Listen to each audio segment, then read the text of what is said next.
The war ended in May 1945. The concentration camps were opened. The trials began. The world looked at what had happened in Europe and made a promise: never again. Justice would be served. The people responsible would be found and held to account. And then, quietly, systematically, someone started helping them run. Not a few of them, hundreds. SS officers, camp commandants, men who had personally overseen the murder of thousands of people. They were given false documents, safe passage, money, and new identities. They were moved through monasteries and church offices, across borders, onto ships. They were delivered to new lives in Argentina, Brazil, Chile, Syria, Egypt, places where no one was looking and no one was going to come asking questions. The people who helped them do this were not criminals hiding in the shadows. Some of them were priests, some were intelligence officers from the United States and Britain, some were sitting inside the Vatican itself. The escape routes they used had a name: the rat lines. And the story of how they worked, who built them, who funded them, and who knew, is one of the most disturbing things the 20th century managed to keep quiet for as long as it did. When Allied forces liberated Europe in 1945, the scale of what the Nazi regime had done was fully visible for the first time. 6 million Jewish people murdered, millions more Romani people, disabled people, Soviet prisoners of war, political dissidents, killed in camps, in forests, in city streets across occupied Europe. The machinery of that murder required thousands of people to build and operate: officers, administrators, doctors, guards, people who had done specific, documented things. The Nuremberg trials were supposed to address that, and in some ways they did. 24 of the highest-ranking Nazi leaders were prosecuted, 12 were sentenced to death. But 24 people is a very small number when you are talking about a system that required tens of thousands to function. The rest needed to disappear. And May had help. How the lines were built. The escape routes that became known as the rat lines were not a single organized system. They were several overlapping networks built by different people for different reasons that ended up serving the same purpose. The most documented of them ran through Rome. At the center of it was a Croatian Catholic priest named Krunoslav Draganovic. He was based in Rome at the Pontificio Istituto di San Girolamo degli Ilirici, the Croatian College of San Girolamo, and from there he coordinated the movement of war criminals with a precision that investigators would spend decades trying to fully map. Draganovic had his own reasons. He was a Croatian nationalist with ties to the Ustaše, the Croatian fascist regime that had collaborated enthusiastically with Nazi Germany and carried out mass killings of Serbs, Jews, and Roma during the war. He was helping Nazi war criminals escape, partly because many of the people he was moving were his own people, Croatian Ustaša members who needed to get out of Europe before they could be prosecuted. But the network expanded well beyond Croatians. Through a combination of church connections, forged International Red Cross documents, and contacts in South American embassies, Draganovic was able to move people across borders, through safe houses, and onto ships bound for South America. The Red Cross travel documents, issued in Geneva and supposed to be for legitimate refugees, became the primary identification papers for hundreds of war criminals leaving Europe. The Red Cross later acknowledged that its document system had been exploited. How much its officials knew at the time remains disputed. What is not disputed is that it worked. Who got out? The names that passed through the route lines read like a registry of the worst things the 20th century produced. Adolf Eichmann, the man who had personally coordinated the logistics of the Holocaust, who had organized the deportation of millions of Jewish people to extermination camps, escaped to Argentina in 1950 using a Red Cross passport under the name Ricardo Clement. He lived quietly in Buenos Aires for a decade, working at a Mercedes-Benz factory before Israeli intelligence agents tracked him down in 1960 and smuggled him to Israel to stand trial. He was executed in 1962, 17 years after the war ended. Joseph Mengele, the SS physician who had conducted grotesque medical experiments on prisoners at Auschwitz, who had personally selected which new arrivals would be worked to death and which would be used for experiments, also escaped to Argentina, then to Paraguay, then to Brazil, where he lived under a false name until he died of a stroke while swimming in 1979. He was never prosecuted, never spent a single day in a courtroom for what he did.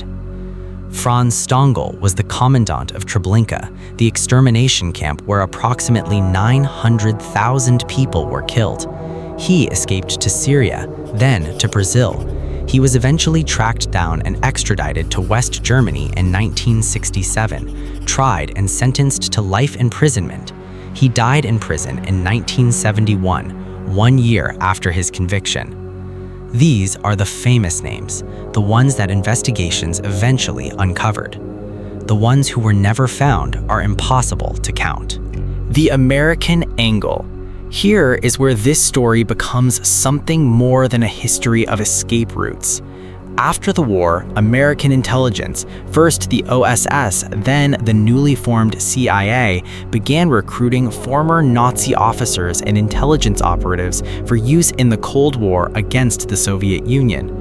Operation Paperclip brought German scientists to the United States, men who had used concentration camp prisoners as test subjects, men whose research had been built on forced labor and death, men who were given new identities and American government salaries and told to keep working. But beyond Paperclip, American intelligence agencies actively assisted in the movement of Nazi war criminals through the rat lines. Not because they didn't know who these people were, but because they wanted to use them. Klaus Barbie is the clearest example. Barbie was the Gestapo chief in Lyon, France during the occupation, known as the Butcher of Lyon for the torture and deportation of hundreds of Jewish people and French resistance members. After the war, American counterintelligence corps officers recruited him as an informant, paid him, protected him from French investigators who were looking for him, and when his cover became too difficult to maintain, arranged his passage to Bolivia through the rat lines. He lived in Bolivia under the name Klaus Altmann for decades. He worked, he had a family, he was used occasionally by Bolivian intelligence services. He was identified and extradited to France in 1983, tried in 1987, sentenced to life in prison. He died in custody in 1991. The United States government formally acknowledged its role in helping him escape in 1983. It apologized to France. An apology for helping the Butcher of Lyon disappear for 30 years. The Vatican question. The role of the Catholic Church in the rat lines is the part of this story that the Vatican has never fully answered for. Dragonovich operated out of a Catholic-connected institution in Rome. He used Kirch contacts, Kirch safe houses, and Kirch networks to move people. Several other priests and Catholic officials were directly involved in issuing false documents and providing shelter. Pope Pius XII, who led the church during the war and whose response to the Holocaust remains one of the most disputed questions in modern religious history, was still pope when the rat lines were operating out of Rome. What he knew, when he knew it, and what instructions, if any, he gave has never been definitively established.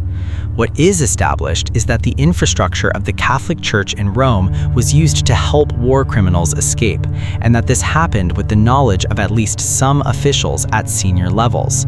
The Vatican has opened some of its wartime archives in recent years. Historians are still working through them. The full picture has not yet emerged. It may never fully emerge. What was never recovered? The rat lines moved people. They also moved something else. In the final months of the war, as it became clear that Germany was losing, significant amounts of money, gold, art, and assets were moved out of Germany and into neutral or sympathetic countries: Switzerland, Argentina, Spain. Some of it was Nazi state money.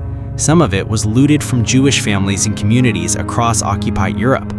Jewelry taken at the gates of extermination camps, gold extracted from victims, artwork stripped from homes and galleries, bank accounts seized from people who were then murdered.